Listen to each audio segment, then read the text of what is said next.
everybody. Welcome to Monday Morning Must Knows. My name is Merlin Rothfeld, and man, it just gets better and better. For months now, we've been talking about how this market is really getting overextended, which leads us to believe that things might start to slow down. And over the past month, we've seen the S&P 500 traverse sideways, giving us a yellow caution sign to maybe we want to be looking for protection for our portfolio. And of course, we go to war with Iran, and the market now not only is giving us yellow warning signs, it's giving us red extreme caution signs and breaking down below key demand levels. We haven't seen a break for some time, which leads a lot of us, including myself, to be building short positions in this market. Oh, the month of March has been fantastic. We're already down about 7% going into the weekend for the S&P 500. Will we get another 2 down days? I doubt Monday and Tuesday will bring us back into positive territory for the month of March, but we shall see. What I can tell you, we got some pretty exciting stuff happening on the earnings front. It's not really that exciting, but there are a couple earnings announcements which you may want to pay attention to because they may be in your portfolio. 355 companies reporting earnings. We start things off on Monday with BYD Motors. Now, I am particularly interested in this one.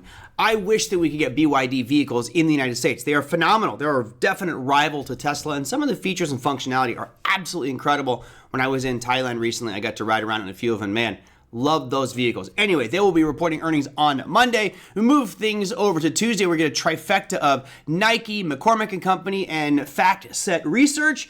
Wednesday brings us ConAgra Brands, Lamb Weston, Calm, that's right, and Tilray, T-L-R-Y. Calm is Cal-Maine Foods. And moving on to the final one for the week is on Thursday with AYI, that's Acuity Brands. And after that, there's really not much to speak of with regards to earnings on Friday's session. Of course, markets will be closed. Okay, now what is the important part here going forward? It is about Jerome Powell and what the Fed is going to do. Lots of speculation. Are we going into a recession? Is everything warm and fuzzy and great? We just don't know at this point because of the uncertainty that revolves around Iran.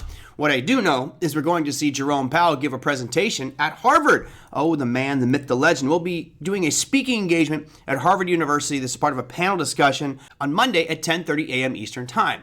Now, this by itself usually isn't that critical, but remember, he has the power to say one word that could send this market absolutely reeling.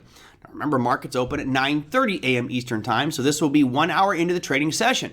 So if you find yourself sitting at your computer an hour into the market and all of a sudden things start going really weird and you're going, what the heck is happening? It's probably because some comment made by Jerome Powell. So if you can, tune in and watch that one, or just be very careful around 10:30 a.m.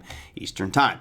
Now let's talk about other pieces of important information. We'll start things off with a flurry of jobs data. As we know, the first week of a month is usually jobs related. That's when all the heavy data comes out, and this month is no different. April starts things off with the JOLTS job openings. That's going to be on Tuesday at 10 a.m. Eastern Time, followed up on Wednesday by the ADP non-farm employment change. That's going to be at 8:15 a.m., so before the markets open.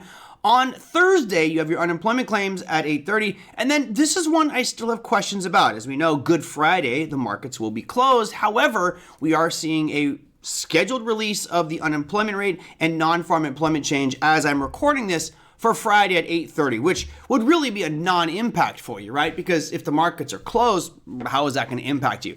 What that does mean is that when the markets open up Sunday night, the futures markets, we could see a lot of volatility then, if in fact they are going to release that data on Friday, April 3rd. Now, I have a feeling that it most likely is going to come out on April 2nd, but I just don't know. Right now, it still shows on the calendar as being April 3rd, and the markets are closed. So that may not be as big of an impact as it normally would be.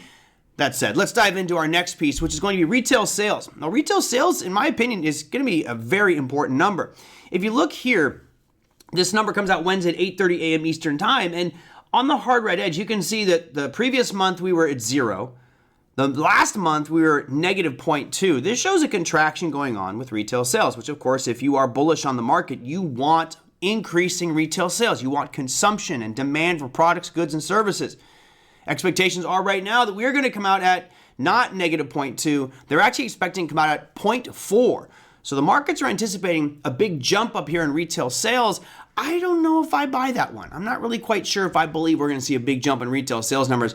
Bottom line is that will be Wednesday at 8:30 a.m. Eastern Time. So we've got a shortened week from the equity perspective. I do expect a tremendous amount of volatility because one day the president will say, hey, we're going to attack Iran, and the next day, hey, we're in good negotiations, and you just don't know at this point which way things are going to go. So the prudent thing to do is err on the side of caution. Go more defensive. We are seeing some pretty significant economic data released this week, particularly with the jobs data. And my friends, that is your Monday Morning Must-Knows. I hope you have a fantastic trading week, and we will see you next week.